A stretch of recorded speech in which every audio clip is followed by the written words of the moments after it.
Assalamualaikum warahmatullahi wabarakatuh. Selamat pagi anak-anak kuat SMK Negeri 1 Surabaya. Berjumpa kembali dengan Ibu Vina dalam pembelajaran bahasa Indonesia. Pada video pembelajaran kali ini, kita akan belajar materi bahasa Indonesia kelas 12, menulis praktik baik dan cerita tentang lingkungan. Kalian tentu sering menemukan informasi terkait lingkungan. Bacalah salah satu informasi terkini tentang kondisi lingkungan. Apa isi informasi tersebut? Banyak informasi yang menggelisahkan. Suhu makin panas dan berbagai bencana terjadi di belahan dunia, termasuk Indonesia. Lingkungan sekitar merupakan salah satu tema yang dapat dijadikan bahan pembahasan berbagai aspek pembelajaran, salah satunya pembelajaran bahasa Indonesia. Lingkungan sekitar dapat dijadikan tema dalam sebuah artikel, novel, cerpen, puisi, dan karya-karya yang lainnya. Agar dapat menulis praktik baik dan cerita tentang lingkungan, pelajarilah materi berikut ini dengan sungguh-sungguh. Menyimak ulang instruksi yang kompleks. Menyimak dan membaca informasi, terutama berupa instruksi, merupakan dua cara berbeda untuk memperoleh dan memahami informasi. Menyimak adalah proses mendengarkan instruksi atau informasi secara lisan, baik melalui percakapan langsung, rekaman audio maupun media lain yang menggunakan suara. Membaca adalah proses memperoleh informasi melalui teks tertulis, baik dari buku, manual, resep, maupun dokumen lainnya. Membaca untuk memahami instruksi yang memerlukan detail spesifik, referensi ulang, dan pemahaman yang mendalam. Simaklah informasi pada teks yang berjudul Gerakan Membangun Generasi Peduli Lingkungan dalam buku paket kalian. Instruksi yang telah kalian dengarkan tentang langkah yang dapat mendukung implementasi program pendidikan lingkungan, termasuk instruksi yang sederhana. Terdapat beberapa kata kunci yang dapat diingat terkait mewujudkan program pendidikan lingkungan, yaitu pendidikan lingkungan dan green school. Kata kunci adalah suatu kata atau frasa yang menonjol pada judul, tajukan, subjek, cerita, abstrak atau teks, serta catatan isi. Kata atau frasa ini dimanfaatkan sebagai istilah pencarian untuk menemukan susunan teks atau hal penting lainnya. Kata kunci memiliki peranan penting dalam pencarian informasi sehingga informasi yang relevan dapat ditemukan. Menimbang efektivitas penyajian data pada informasi lingkungan. Data adalah angka, tabel, atau grafik yang disajikan apa adanya tanpa diolah lebih dahulu. Biasanya, pesan yang ingin disampaikan dalam data masih belum jelas. Adapun informasi adalah angka, tabel, atau grafik yang sudah diolah dan disajikan menggunakan media yang tepat. Berbeda dengan data, informasi sudah memiliki pesan yang akan disampaikan dengan jelas. Berikut bentuk penyajian data. Mari kita bahas satu persatu. Yang pertama, penyajian data dalam bentuk teks. Penyajian data dalam bentuk teks atau tulisan merupakan gambaran umum tentang kesimpulan hasil pengamatan atau penelitian. Dalam format ini, data disajikan dalam bentuk narasi melalui kalimat. Biasanya, data-data yang disajikan berupa data deskriptif hasil penelitian kualitatif. 2. Penyajian data dalam bentuk grafik atau diagram. Penyajian data menggunakan grafik atau diagram menjadi penyajian data yang banyak digunakan karena mudah dimengerti. Penyajian data jenis ini menggunakan warna yang berbeda akan membuat pembaca dapat memahami data yang disampaikan lebih mudah. Grafik batang, garis, dan lingkaran adalah beberapa contoh grafik yang umum digunakan. Grafik membantu menggambarkan hubungan antara data dan memvisualisasikan tren dengan cara yang jelas. Informasi yang disampaikan menjadi lebih ringkas, jelas, dan menarik. 3. Penyajian data dalam bentuk peta dan angka.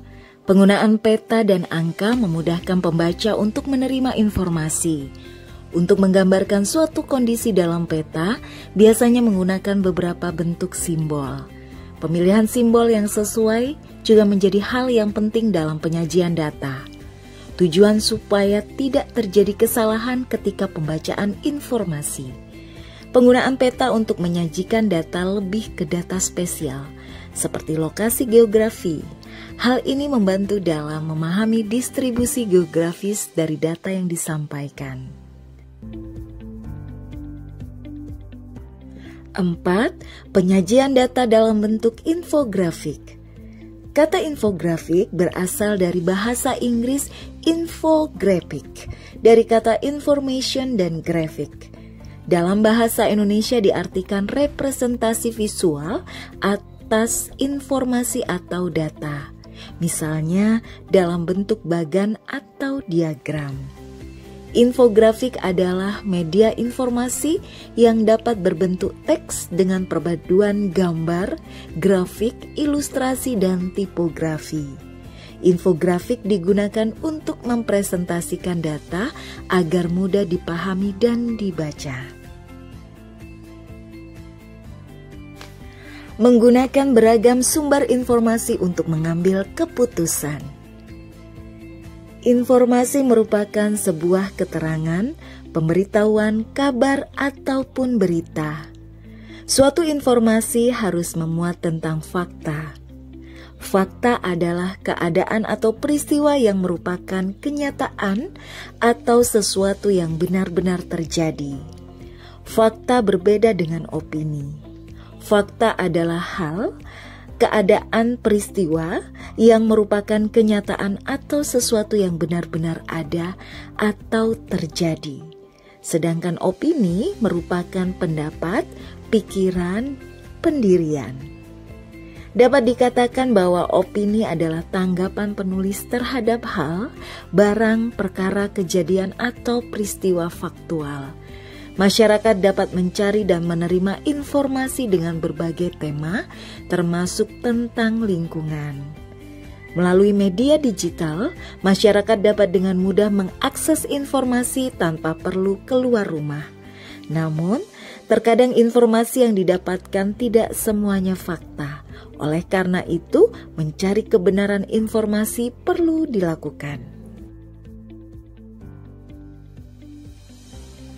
Beragam informasi menyebabkan munculnya informasi yang saling berlawanan dengan argumentasi masing-masing penulis.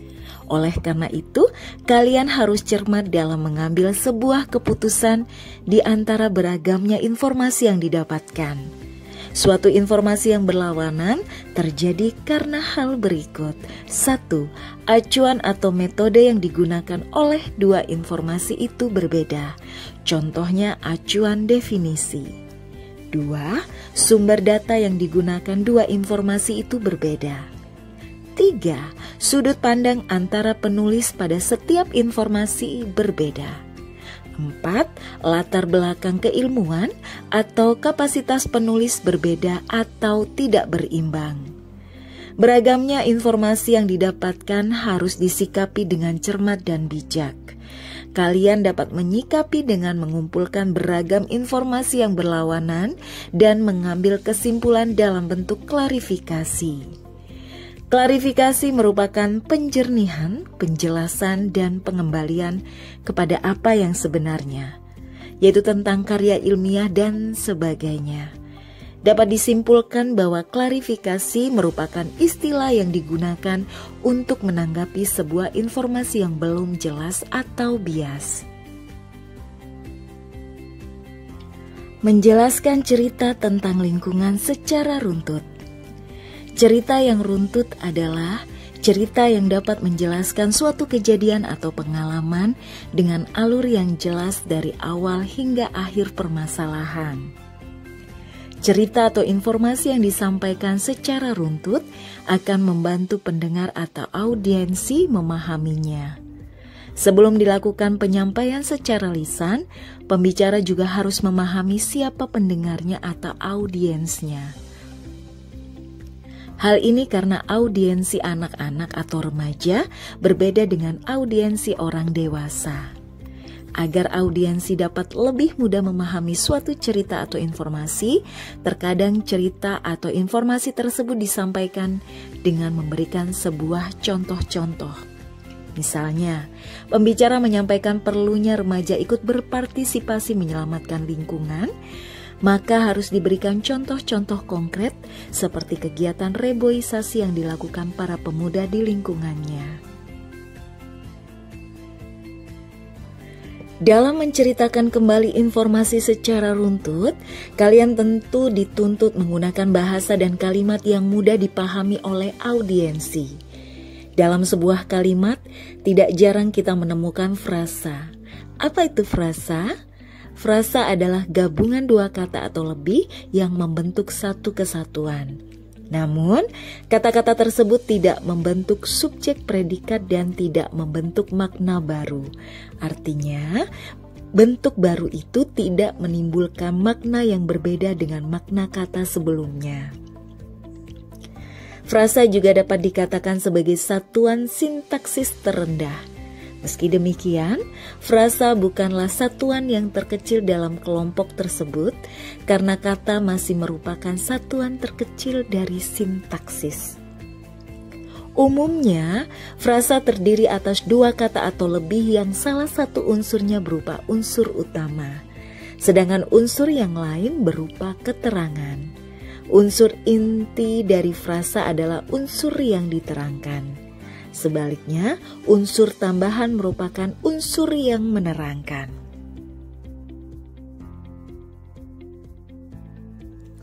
Salah satu jenis frasa adalah frasa idiomatik, yaitu jenis frasa yang memiliki makna sampingan atau bukan makna sebenarnya. Jadi, frasa idiomatik terdiri atas dua kata bermakna konotasi, bukan arti sebenarnya. Contohnya, orang tua itu sudah banyak makan garam kehidupan. Kalimat tersebut terdapat contoh frasa idiomatik makan garam. Selain frasa, kita juga sering menemukan konjungsi dalam sebuah kalimat. Konjungsi adalah kata penghubung antar kata, antar frasa, antar klausa maupun antar paragraf. Salah satu jenis konjungsi adalah bentuk korelatif. Konjungsi korelatif adalah kata hubung yang terdiri atas dua bagian dan dipisahkan oleh kata, frasa atau klausa dengan status sintaksis yang sama. Perhatikan contoh konjungsi korelatif berikut ini.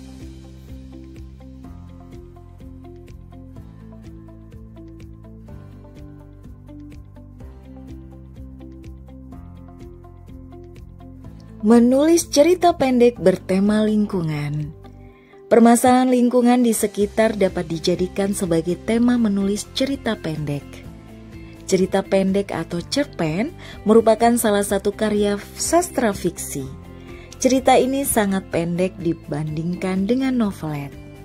Novelet atau novela merupakan bentuk novel pendek.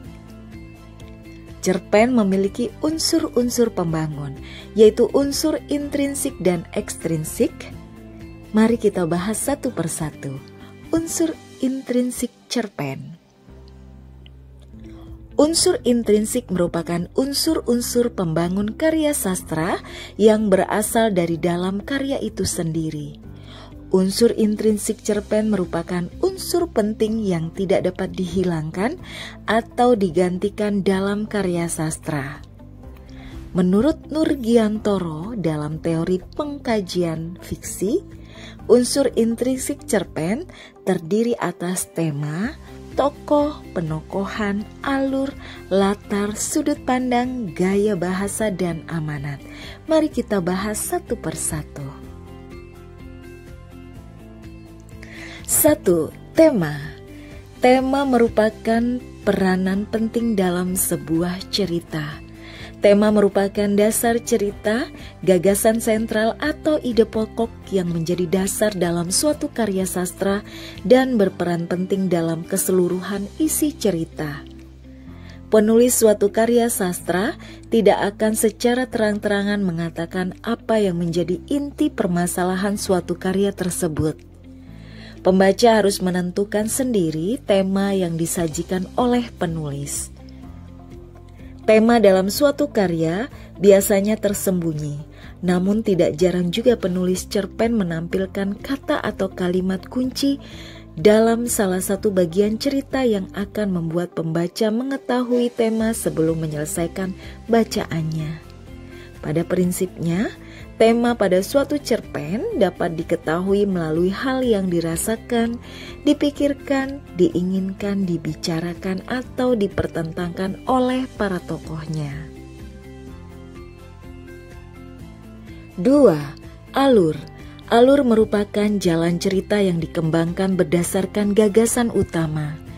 Alur adalah rangkaian kronologis dalam cerita yang dibangun oleh urutan waktu. Berdasarkan hal itu, kemudian diketahui bahwa alur yang bergerak runtut dari awal cerita hingga akhir ataupun sebaliknya. Plot merupakan bagian dari jalan cerita yang alurnya berfungsi menjelaskan suatu masalah atau urutan kejadian yang diatur secara sistematis, serta mengandung hubungan sebab akibat. Pengemasan alur atau plot dengan baik akan menjadikan sebuah cerita menarik dan menjadi kejutan bagi pembaca atau penonton. 3. Tokoh dan penokohan. Tokoh cerita atau karakter adalah orang-orang yang ditampilkan dalam suatu karya naratif atau drama yang oleh pembaca ditafsirkan memiliki kualitas moral dan kecenderungan tertentu seperti yang diekspresikan dalam ucapan dan apa yang dilakukan dalam tindakan. Istilah tokoh menunjuk pada orangnya sebagai pelaku cerita.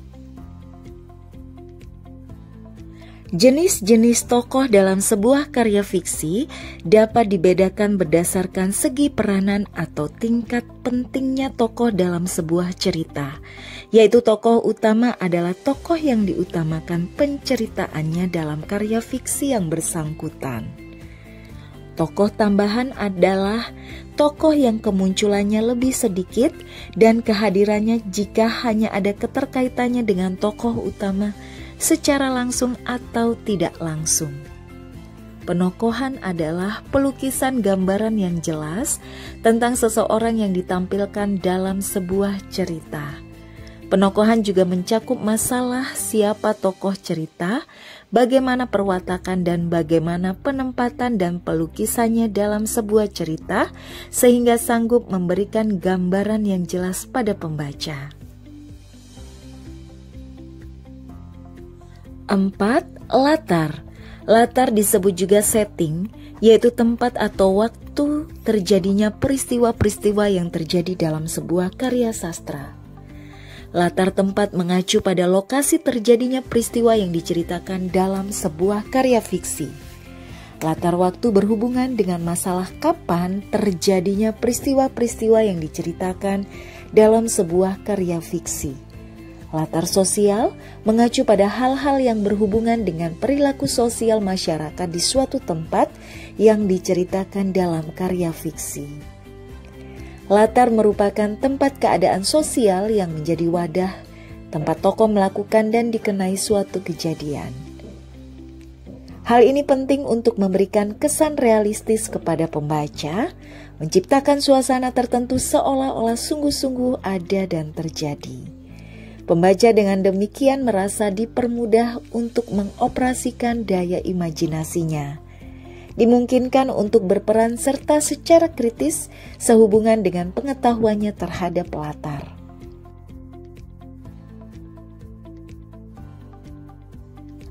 5. Amanat. Amanat merupakan pesan yang ingin disampaikan pengarang kepada pembaca atau pendengar. Pesan yang ingin disampaikan tersebut merupakan gagasan yang mendasari karya sastra itu. Pesan yang ingin disampaikan oleh pengarang dapat dikatakan dengan pesan moral. Kita melaju pada unsur ekstrinsik cerpen. Unsur ekstrinsik cerpen merupakan unsur yang membentuk cerpen dari luar. Berbeda unsur dengan unsur intrinsik yang membentuk cerpen dari dalam. Unsur ekstrinsik cerpen tidak terlepas dari keadaan masyarakat saat cerpen tersebut dibuat oleh pengarang. Unsur ini memiliki banyak pengaruh terhadap penyajian amanat ataupun latar belakang dari cerpen tersebut. Unsur ekstrinsik terdiri atas beberapa unsur sebagai berikut. 1. Keadaan subjektivitas individu pengarang, misalnya keyakinan dan pandangan hidup. 2. Keadaan psikologis pengarang, pembaca atau penerapan prinsip psikologis dalam karya. 3. Keadaan lingkungan pengarang seperti ekonomi, sosial, dan politik. 4. Pandangan hidup suatu bangsa, berbagai karya seni, agama, dan sebagainya. Selama proses menulis, penulis perlu serangkaian aktivitas yang melibatkan beberapa tahapan. Tahapan-tahapan tersebut terdiri atas tahapan pra-penulisan atau persiapan, tahapan penulisan atau pengembangan isi karangan, dan tahapan pasca penulisan atau telaah dan revisi atau editing. Mari kita bahas satu persatu tahapan menulis kreatif. 1. Tahap pratulis. Tahap menulis diawali dengan tahap pratulis atau disebut tahapan persiapan. Pada tahap ini penulis melakukan beberapa kegiatan seperti memilih topik, mempertimbangkan tujuan, bentuk, dan pembaca, serta mengidentifikasi dan menyusun ide-ide. 2. Tahap pembuatan. Penulis mengungkapkan ide dan gagasan sekaligus memperhatikan bahasa dalam karangannya. Bagian isi karangan menyajikan bahasan topik atau ide utama tulisan. Agar tidak lupa, penulis dapat menyisipkan ide baru itu dengan mencatatnya pada kerangka karangan atau bagian tulisan yang diinginkan. Penulis dapat menambahkan ide sekaligus memperbaiki setelah selesai menulis atau pada tahap penyuntingan. Pada fase penulisan, setiap butir yang telah direncanakan dikembangkan secara bertahap dengan memperhatikan jenis informasi yang disajikan, pola pengembangan, pembahasan, dan sebagainya. Setelah fase ini selesai, penulis membaca kembali, memeriksa, dan memperbaiki karangannya. 3. Tahap revisi. Tahapan menulis yakni tahapan revisi atau tahap perbaikan merupakan tahap penulis dapat memperbaiki tulisannya, mulai dari menambahkan data atau mengurangi data, kalimat atau aspek tulisan lain yang memang harus diperbaiki, kemudian menambah atau mengurangi informasi pada tulisan, mempertajam perumusan tulisan, mengubah urutan penulisan, dan lain sebagainya. Di tahap ini, penulis juga perlu menyempurnakan draft atau tulisan yang telah dibuat agar tetap fokus pada tujuan tulisan. Selama tahap revisi atau perbaikan, penulis bisa menyaring berbagai informasi, ide dalam tulisan mereka. Di tahap ini, penulis biasanya sudah menyelesaikan proses dan melengkapi draftnya. 4. Tahap penyuntingan. Tahap penyuntingan dilakukan dengan maksud membaca lagi keseluruhan isi draft atau tulisan yang sudah utuh. Di tahap penyuntingan, penulis masih bisa melakukan perbaikan dengan cara meneliti kembali kesalahan penulisan, kelemahan draft tulisan dengan memperhatikan ketepatan gagasan utama, pemilihan kalimat demi kalimat, tujuan penulisan, dan apakah tulisan yang dibuat sudah sesuai dengan kriteria penerbitan. 5. Tahap publikasi. Publikasi adalah menginformasikan tulisan untuk memberikan pesan atau informasi kepada orang lain. Media publikasi dapat berupa media cetak maupun media elektronik, tergantung sasaran pembacanya. Karangan mahasiswa yang sudah direvisi dapat dipublikasikan dengan mengunggah di blog atau dikirim ke media cetak atau koran. Menulis indah dengan gaya bahasa. Menulis adalah salah satu cara untuk mengekspresikan ide dan pikiran. Namun, menulis dengan gaya bahasa yang unik dapat membuat tulisan Anda lebih menarik dan menonjol. Apa yang dimaksud gaya bahasa? Gaya bahasa adalah cara mengungkapkan pikiran melalui bahasa secara khas yang memperlihatkan jiwa dan kepribadian penulis atau pemakai bahasa. Ada beberapa gaya bahasa dalam bahasa Indonesia. Ada banyak gaya bahasa yang dipilih atau digunakan seorang penulis untuk mengantarkan pikiran dan perasaannya tentang sebuah kisah. Gaya bahasa dapat digunakan baik pada karya fiksi maupun karya non-fiksi. Jadi, kalian dapat menerapkan pada cerpen atau artikel. Secara garis besar, gaya bahasa dapat dibedakan menjadi 4 jenis, yaitu gaya bahasa perbandingan, gaya bahasa penegasan, gaya bahasa sindiran, dan gaya bahasa pertentangan. Mari kita bahas satu persatu. Yang pertama, gaya bahasa perbandingan. Gaya bahasa perbandingan adalah gaya yang menggunakan ungkapan untuk membandingkan suatu hal atau keadaan dengan hal atau keadaan lain. Gaya bahasa perbandingan sebagai berikut ini.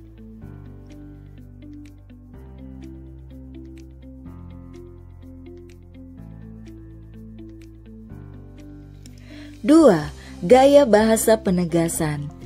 Gaya bahasa penegasan adalah gaya yang berusaha menekankan pengertian suatu kata atau ungkapan melalui pengulangan kata beberapa kali atau pengulangan kata lain yang bermakna sama. Berikut beberapa gaya bahasa penegasan. 3. Gaya bahasa sindiran. Gaya bahasa sindiran adalah gaya bahasa yang digunakan untuk menyindir orang lain, baik berupa sindiran halus, bercanda maupun kasar. Berikut adalah gaya bahasa sindiran. 4. Gaya bahasa pertentangan.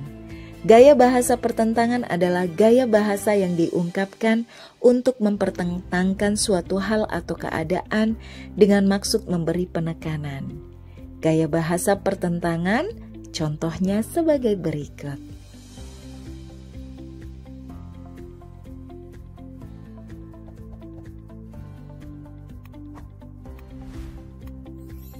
Mengidentifikasi akurasi perwatakan, alur, dan situasi sosial kemasyarakatan di dalam novel.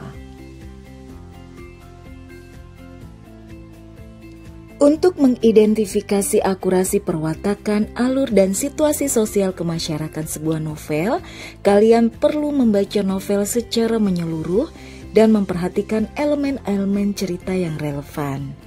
Berikut ini adalah cara mengidentifikasi elemen-elemen cerita dalam novel. 1. Perwatakan atau characterization. Yang pertama, perhatikan deskripsi fisik dan psikologis karakter-karakter utama dan pendukung dalam cerpen atau novel.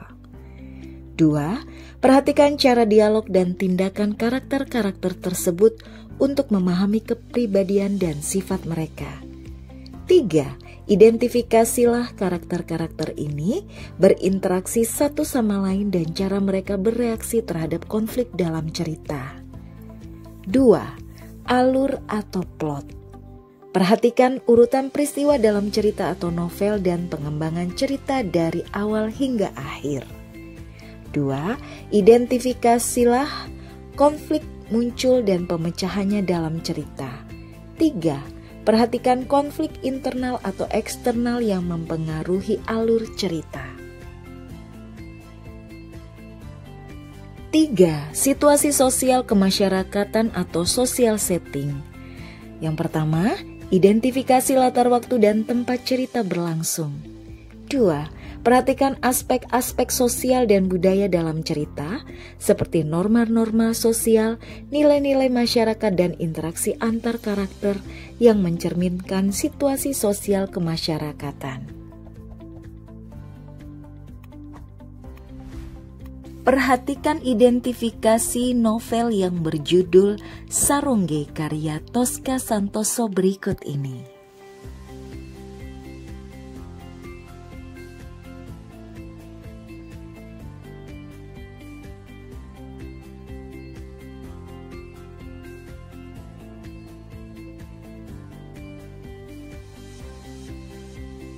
Menyajikan instruksi kompleks dalam bentuk karya audio-video.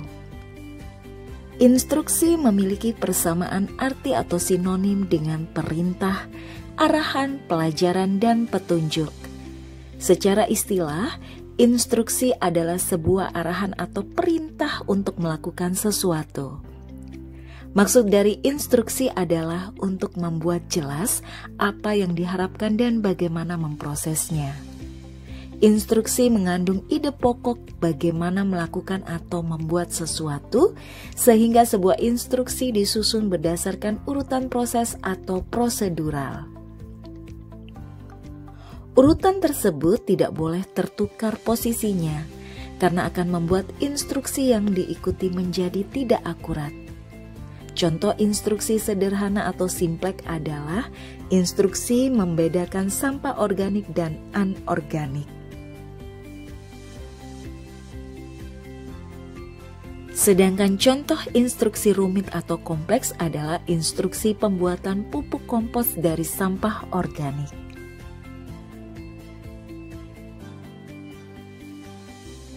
Setiap instruksi pasti akan memuat ide pokok. Ide pokok merupakan gagasan utama dalam pembuatan instruksi. Contoh ide pokok dengan tema lingkungan adalah bahaya sampah plastik, bahaya sampah di lautan, dan lainnya. Bagaimana langkah membuat instruksi secara audio-video? Perhatikan langkah-langkah berikut ini dengan seksama.